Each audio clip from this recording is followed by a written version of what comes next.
Hey guys, Dan with Philosophical Fishing, and before I start this video, I wanted to tell you that I'm very excited that I'm now officially offering coaching phone calls. So if you're interested, click on the link below and then you'll find my link tree. And if you click on my link tree, you'll find my coaching. Follow that and you can sign up, or you can drop me a tip, which is a buy me a coffee if you feel so led, if you found these videos helpful. Anything that you feel like you want to contribute, I'm very, very grateful for. So thank you very much, guys. You are the ones who make this all possible. I hope that this will help you guys going forward. So thank you. Hey everybody, it's Dan with Philosophical Fishing. How are you today? How's your healing journey going? I hope that you're doing well. I hope that you're finding healing. I hope that you're finding a lot of windows and less waves. But wherever you're at, there's a purpose and there's a utility for the pain that you may be experiencing. And that's what I wanted to talk to you about today, is finding a purpose in this entire process of coming off of benzos or being damaged by benzos. And what does this all mean? Is there meaning to it? Can I ascribe meaning to going through this process and all the suffering that comes along with it? There is no other drug on the planet that causes as much suffering as benzodiazepines. And that is a broad, very massive statement to make. But the reason that I say that, having gone through addiction myself and using and abusing many other drugs, nothing else came close to the amount of suffering that benzodiazepines caused me, in terms of even while I was taking them, and especially coming off them, and the years that have followed since coming off of benzos, which is now I'm in my 7th year, and it'll be 8 years in September of this year, 2023. Nothing else I have ever done, taken, has come close to what benzos have done to me. And it's really a silent suffering that's going on in the world right now because it just has not been given much attention at all. You may at some point ask yourself, why? Why am I suffering from benzos like this, or just in general? You may be asking yourself, why am I going through this? Why am I having this experience of this intense pain and suffering day after day that at some points is relentless, and you might not have any windows for many, many, many months. And you get to a place where you just say, what is the point of this? What is the point of even going on if this is what life is now? What is the purpose? Why am I going through this? And this is where I'm going to kind of take a broad view. I'm going to kind of fly high on this video to take a different perspective. And it's not going to be a video about, specifically what you can do about this. It's kind of just looking at it from eagle's eye perspective and saying, if I can't find some sort of purpose to this pain that I'm going through, then it's going to make the journey much, much harder. If it's just a pointless, needless, gratuitous suffering that I'm going through, it's spiritually, mentally, emotionally going to drag you down every single day. So this is maybe going to be a little bit controversial, but I hope not, because I'm making this and saying this statement because it's what I had to do. And I've talked to quite a few other people who have had to also look at this suffering and find some sort of purpose in it and some sort of reason. So for you, whether that could be a religious reason or a spiritual reason that you're going through it, or you could just be saying that going through this is making me stronger, it's making me tougher, it's making me more resilient, and it's teaching me to have gratitude, and it's teaching me so much. And I'm going to come out of this a stronger, better, healthier, more resilient person than when I went in. If you're just telling yourself those things, that's going to be extremely helpful. For me, I had to look at it as, first of all, I had a massive spiritual awakening as a result of going through benzo-induced withdrawal psychosis. So I had this huge experience that now I had to try to contextualize, and I had to try to process and integrate that experience into my life. So for me, I did go back to the religion of my childhood to try to see if there was anything I missed there, and what was this all about? What was this huge thing that I experienced? And I can tell that something inside of me had changed, even though I was still so damaged and I was still so miserable from the benzo damage. I still knew that something inside of me had flipped and there was something different, and I had to try to find a way to integrate that experience into my life. And so I explored religion again, not just the religion of my childhood, but all religions. I started reading spiritual texts. I went back to philosophy. I'm actually a philosophy major, and I went back to a lot of the philosophy books that I originally read with a fresh pair of eyes to see what happened to me and what was this whole thing all about and why am I going through this suffering. And I'll tell you that I did find a lot of comfort in some of the religious stuff that I was doing, in a lot of the stories, the texts, the services. It helped me, and I'm glad that I did that. I'm glad that I was open enough to put myself out there and go into those situations and talk to people who were on a spiritual path, and people who were, yes, religious, or people who were just trying to do better, and they had some sort of spiritual connection with either a deity or something in their lives that they were doing that really helped them out along a spiritual path. Also, my 12-step community was huge in helping me heal from this, and talking to a lot of people and making new friends and basically having connections with people who were doing well in life and had been through maybe something similar to me, drug addiction, benzo withdrawal, benzo damage, who could kind of point me in the right direction and show me that even though I was going through this hugely tumultuous time, that there would be a purpose for it. If I could just hang on and just keep going, put one foot in front of the other, and watch the days turn into weeks, the weeks turn into months, and the months turn into years. Even though I was not healing nearly as fast as I wanted to, and nobody does in this, hardly anybody anyway. We all want to be healed quickly, and we all want to feel better right away. But most of the time in benzo damage, that's just not how it happens.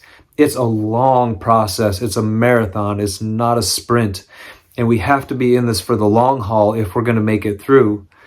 And having some sort of purpose, some sort of reason that you can tell yourself as to why you're going through this and why you're having this experience is going to help you. It's going to help you immensely to just recognize and remember that the ultimate end goal is that this is going to enhance you as a person. It's going to enhance your being, and it's going to enhance and deepen your experience of this lifetime as a result of going through this.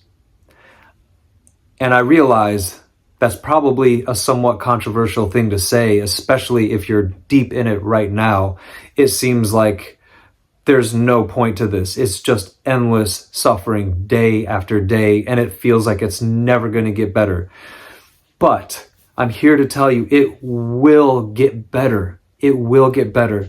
I don't know when. It's different for everybody, but you have within yourself the capacity and the power to heal yourself. We are incredibly, incredibly powerful. We have within us the capability and the capacity to heal ourselves without any drugs, without any other pharmaceuticals, without any other medical intervention. I've seen it, I've experienced it myself, and I know that a lot of the things that I have done, meditation, visualization, connecting with the earth, connecting with nature, connecting with my inner spirit, connecting with my intuition, all of these things have helped heal me physically, spiritually, mentally, and they continue to heal me as I go along my life's path. And that's there for all of us. See, that's what I'm talking about in this video, is having this higher bird's eye view of this whole thing about benzo withdrawal. And let's just step out of the day-to-day specifics for a moment and take a look at the fact that you have the ability to heal yourself. See, I believe that when we're young, we are connected to our intuition. We're connected to our spirit. We're connected to the other dimensions of life that exist beyond this 3D reality. Okay, just stick with me for a second. Okay? But I believe along the way, we are, through our educational systems, our institutions, culture, society, we gradually get disconnected from that inner person that we are, that inner spirit that we came into this world in a flesh and body suit to be, to experience this life.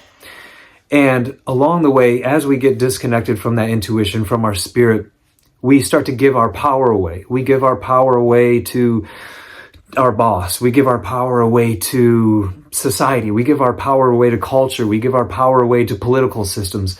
And we look to those things, doctors, pharmacies, drugs, to come in and save us, to rescue us, because we figure we need something outside of ourselves to make us feel okay inside. That's the message that we keep getting as we keep getting more and more disconnected from who we actually are, to the point that it starts making us sick, and society gets sick, and culture gets sick, and everybody's looking for a cure, but nobody's quite sure where to find it. And I'm here to offer you the fact that it's in you.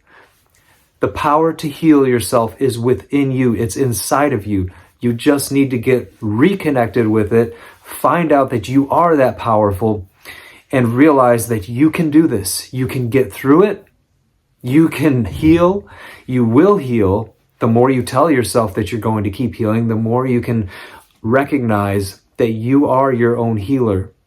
You have the power to do this. And I'm not just blowing smoke at you guys. I mean, I've experienced it myself.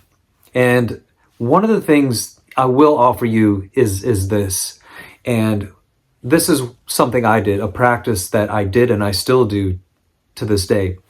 And that's a practice of meditation where I'll get quiet and let myself relax, listen to silence for about 10 minutes. I have a little app called Insight Timer I've talked about before on my phone that I'll just put on a bell that rings. It chimes once every 60 seconds for 10 minutes. And then at the end of that 10 minutes, I visualize the unhealed part of my body that's damaged from benzos.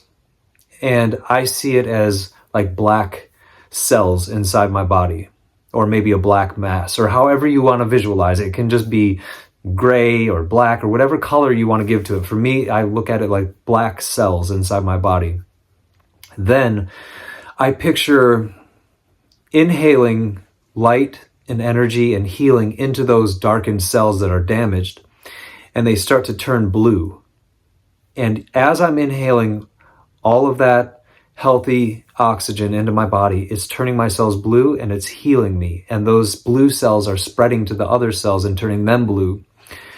And this is healing me. And I'll do that for 5, 10, 15 minutes. And I'll just concentrate on that. It may sound crazy to you if you've never tried it, but use yourself as a test subject. Don't take my word for it. Try it. Try different healing practices. Try visualization. As you're telling yourself you're healing, it's going to empower you to heal more. The words that I speak out loud and the words that I speak to myself are important. And I've talked about this before. It's like the butterfly effect. One action that I take or one word that I speak can affect something on the other side of the world. But the words that I speak to myself and the way that I talk to myself is powerful too. And so if I'm speaking healing to my body, if I'm visualizing healing in my body, it's going to have an effect on my body. And the more I take that in, the more I practice that, the more I believe that, the more I'm healing. And I continue to do that. So is there utility in suffering? Is there a point to this suffering?